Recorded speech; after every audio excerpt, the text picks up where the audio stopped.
సంవత్సరాలప్పుడు బడిలోకి పోలే. అప్పటికి నీ వయసు 19 సంవత్సరాలు నిండిపోయింది. 19 సంవత్సరాలు. నేను ఊరి మీద పడ్డాను. దేనికిరా? వీటిలో పడ్డానికి. ఎలా కొట్టేవాడివి? ఇలాంటి పిల్ల కనిపించాలి గాని మనం ఇడియట్.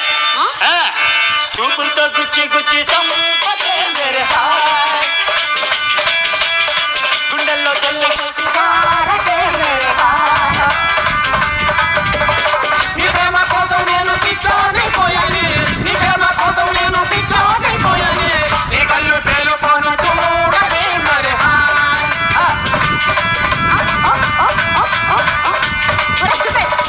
ఏంటా పని? మా అమ్మ నీలాగే ఓరే దొంగ నా కొడక, ఇలాగ ఊరి మీద పడి అమ్మాయిని నేర్పించడమేనా? పోను చదువుకోరా, పోను చదువుకొని ఉద్యోగాలు చేయకపోయినా సంతకం నేర్చుకో అని ఎన్నో తిడితే చదువుకోవడానికి అప్పుడు అంగీకరించాను. అమ్మ మళ్ళీ ఆలస్యం చేస్తే మనసు మారిపోద్దని ఆ రోజే హెడ్ మాస్టర్ గారి దగ్గర తీసుకొని వెళ్ళింది. బాబు